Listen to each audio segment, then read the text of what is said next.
Gases have obvious importance because without the atmosphere that surrounds our planet, Earth would be unable to sustain life as we know it.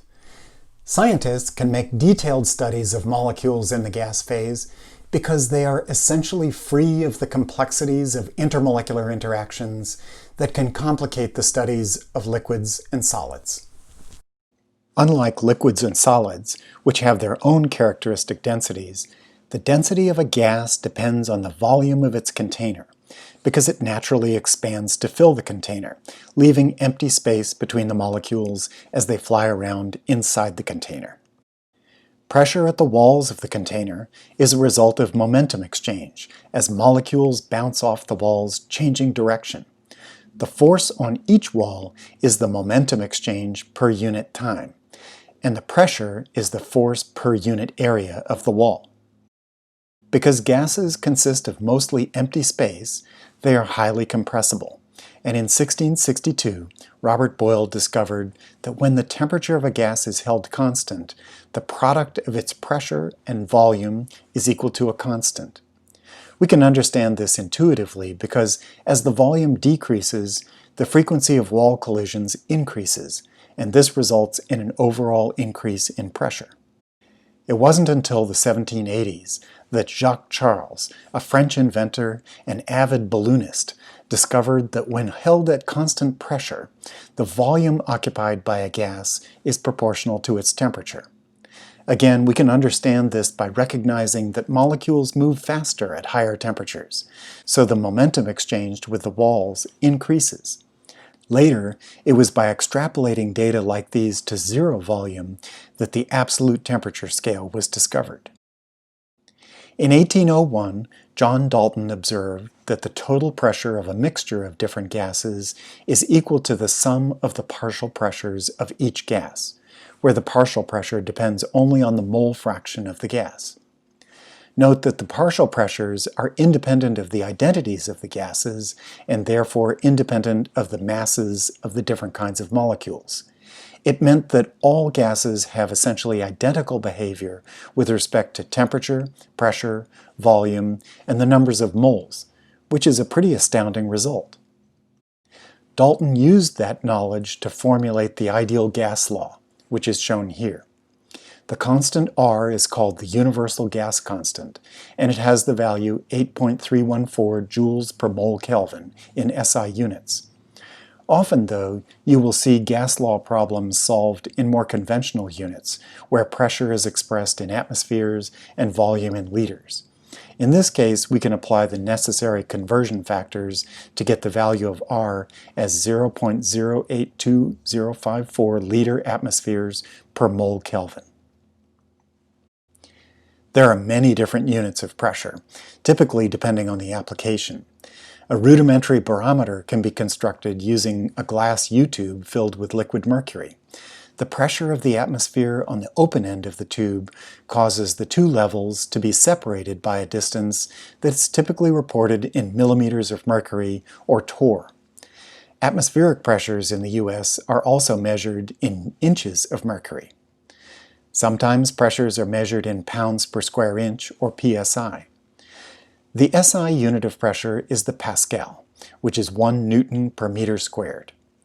10 to the 5th pascals is almost equal to 1 atmosphere, so this value is given the special non-SI unit of 1 bar. The pressure in bars is only about 1% different from atmospheres, so sometimes the two units are used interchangeably for low precision applications. We can rewrite the ideal gas law in terms of intensive variables, pressure, temperature, and molar density, by combining N and V.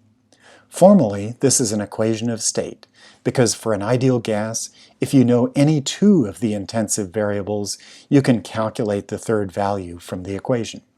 For example, if we wish to know the pressure that would result from putting 2.75 moles of ideal gas into a 3.5 liter vessel at 298 Kelvin, we should first use the values of N and V to compute the molar density. Using the conversion from liters to cubic meters, we get 785.7 moles per cubic meter. Then we use the ideal gas law to calculate the pressure as 1.95 times 10 to the 6th pascals, or 19.5 bars. Another example is to compute the mass of helium gas in a blimp containing 8,700 cubic meters of the gas at 20 degrees C and 1 bar pressure. To perform this calculation, we first need to convert 1 bar to 10 to the 5th pascals and 20 degrees Celsius to 293.15 kelvins. Then, using the ideal gas law, we calculate that the blimp contains 3.57 times 10 to the 5th moles of gas. This could be 3.57 times 10 to the 5th mole of any ideal gas, but in this case it was helium, so we can compute the mass using the molar mass of helium, which is 4 grams per mole, to get the final result of 1.43 times 10 to the 6th grams, or 1,430 kilograms. Note that 1,430 kilograms is equal to 1.58 tons, so even though a blimp is buoyant, it still has plenty of mass, even before you consider the container, cockpit, motors, and such. Because the ideal gas law is an equation of state, we can compute the pressure, temperature, or density regardless of the particular history of those variables. For example, if we compress a gas and then cool it, we can still calculate its pressure if we know the final values of N, V, and T, as shown in the example. You can pause the video to take a closer look at the calculation. But remember, whenever you use the ideal gas law in SI units, be sure you convert all of the values to SI units before you use them in the ideal gas law. It's sometimes useful to transfer gases from one container to another, for example through a small hole. If the diameter of the hole is small compared with the mean free path between collisions on the high pressure side, then we call this process effusion. The rate of effusion for any gas is inversely proportional to the square root of its molar mass, and this results simply from the fact that heavier molecules move more slowly and therefore take longer to reach the hole to escape. This process has important practical applications, and for many years effusion was used as a method of separating uranium isotopes. Uranium-235 is the fissionable isotope that's useful in nuclear reactors and nuclear weapons, but its natural abundance is less than 1%. To enrich uranium in the lighter isotope, uranium metal was converted to UF6 gas and then run through a long series of effusion chambers.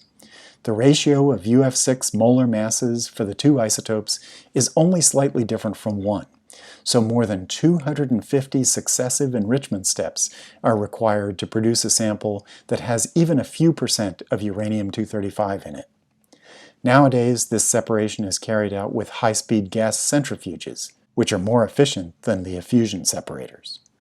The kinetic theory of gases was first worked out by James Maxwell in 1860, and it was further developed by Ludwig Boltzmann in the 1870s. The theory describes a distribution of molecular speeds of any gas that depends on the molar mass of the molecules and the temperature. One useful metric is the root mean square average velocity, which is equal to the square root of 3RT over m. For molecular nitrogen, this turns out to be 422 meters per second at 200 kelvins and 636 meters per second at 500 kelvins, as shown in the graph. The average kinetic energy of the gas is 1/2 mv squared, which is just 3/2 RT on a molar basis. At room temperature, for example, this is 3,720 joules per mole in SI units. Note that the average speed depends on the molar mass, but the average kinetic energy does not, and the pressure does not. This is because heavier gases have a smaller velocity during collisions with the walls, and the amount of momentum exchanged is therefore independent of mass at any given temperature. The ideal gas law is a pretty good approximation for the behavior of most real gases, but there are other equations of state that can be used for high precision work. The hard sphere equation of state takes account of the finite molar volume, B, of real molecules, and subtracts this from the available volume for compressing the gas. The van der Waals equation of state goes one step further by introducing an adjustable parameter A for taking account of the attractive forces between molecules. Van der Waals constants for 3 common gases are listed in the table here, for example. Another measure of non-ideal behavior of gases is the so-called compressibility factor Z, which is calculated from the measured pressure, temperature, and density for any real gas. The value of Z is unity for a truly ideal gas, regardless of temperature or pressure. The graph shows how Z depends on temperature and pressure for nitrogen gas. Note that the deviations from ideal behavior are generally less than 10%, except at extremely high pressures or low temperatures.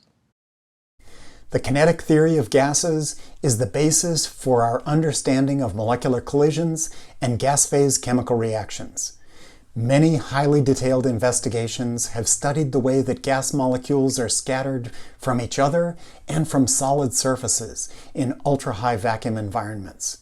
These studies have informed and improved our understanding of chemical kinetics, or the rates of chemical reactions, and even the detailed dynamics of reactions between molecules, ions, and photons.